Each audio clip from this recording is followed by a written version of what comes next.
नमस्कार दोस्तों, आप सबका एक बार फिर से स्वागत है आपके अपने legal help and awareness channel Italian legal advisors में। आज हम बात करने वाले हैं आरबीआई की नई गाइडलाइंस के बारे में। हमारे देश में अप्रॉक्सीमेटली 100 से भी ज़्यादा बैंक और एनबीएफसी है जो फाइनेंशियल ट्रांजैक्शंस के ऊपर काम करती हैं।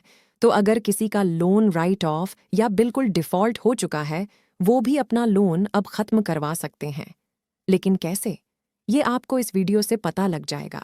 लेकिन उससे पहले अगर आप चैनल पर नए हैं और आपने चैनल को सब्सक्राइब नहीं किया है, तो सबसे पहले आप चैनल को सब्सक्राइब करें और साथ ही फेसबुक एंड इंस्टाग्राम पर इटालियन लीगल एडवाइजर्स को फॉलो ज़रूर करें। तो चलिए आज का वीडियो शुरू करते हैं।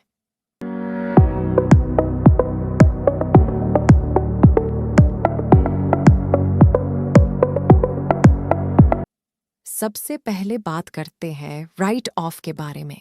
राइट ऑफ होता क्या है?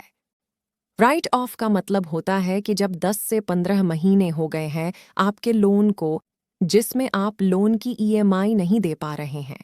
अगर आपके लोन की लगातार 9 ईएमआई बैंक के पास नहीं जाती है, तो बैंक के पास ये राइट होता है कि वो आपके लोन या क्रेडिट कार्ड को राइट ऑफ में डाल सकता है।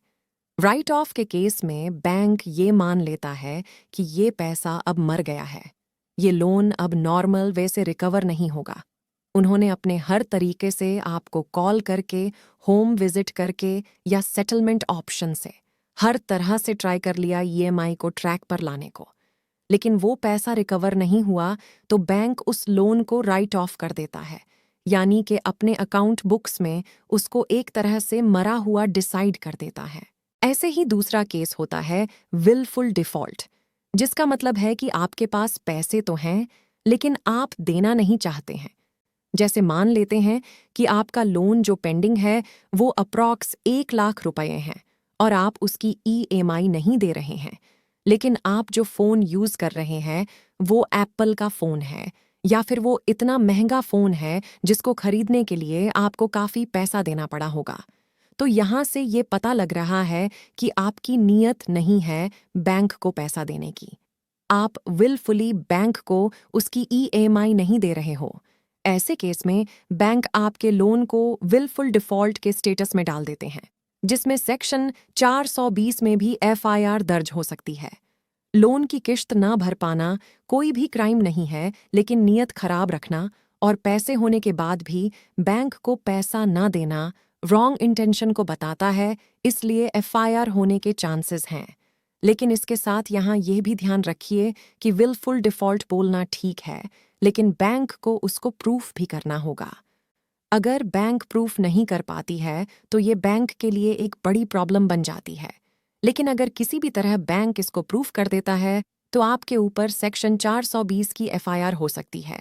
इसके साथ एक और बात ध्यान देने वाली है कि अगर लोन लेने के टाइम पर आपने अपने डॉक्यूमेंट्स में बैंक को कोई फेक डॉक्यूमेंट दिया है, जैसे सैलरी स्लिप या बिजनेस प्रूफ या फेक आईटीआर, तो उस केस में भी आप पर सेक्शन 420 के चार्जेस लग सकते हैं।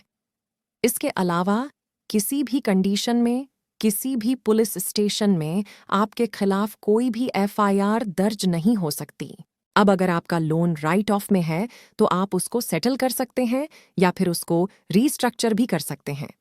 रीस्ट्रक्चर का मतलब है कि आपने बैंक के साथ टर्म्स डिस्कस करके अपने पुराने लोन को बंद करके उसी लोन को अपनी करंट पेइंग कैपेसिटी के हिसाब से न्यू ईएमआई बनवाकर एक नया लोन अकाउंट बनवा लिया।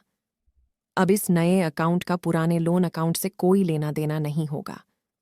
अब बात करते हैं सेटलमेंट की। जब भी आप किसी लोन की सेटलमेंट करवाते हैं तो उसको ओटीएस पर, यानी वन टाइम सेटलमेंट पर ही करवाया करिए। वन टाइम सेटलमेंट आपको इजी भी रहता है और आपके ड्यूज भी जल्दी खत्म हो जाते हैं। सेटलमेंट भी ईएमआई पर मत करवाइए, क्योंकि अगर फिर ईएमआई ना दे पाए तो दोबारा वही सारा प्रोसेस करना पड़ेगा। इसलिए सेटलमेंट ओटीएस में ही करवाए। अगर आप अपने लोन से परेशान हैं और अपने लोन को ख़त्म करने के लिए गाइडेंस चाहते हैं या फिर किसी भी बैंक के रिकवरी एजेंट से परेशान हैं, तो आप हमें इस नंबर पर व्हाट्सएप कर सकते हैं। हम आपकी मदद ज़रूर करेंगे और आपको आपकी प्रॉब्लम के अकॉर्डिंग गाइड करेंगे। उम्मीद करती हूँ आज का वीडियो आपको पसंद आया होगा। अगर वीडियो इन्फॉर्मेटिव लगी हो तो वीडियो को ज़्यादा से ज़्यादा शेयर करें और चैनल को सब्सक्राइब करना ना भूलें। किसी भी तरह की लीगल हेल्प के लिए आप हमें इंस्टाग्राम पर फॉलो करें और वहाँ अपना मैसेज छोड़ें, हम आपको जल्दी ही जवाब देंगे। मिलूंगी जल्दी ही अपने अगले वीडियो में एक नए टॉपिक के साथ। तब तक के लिए जय हिंद।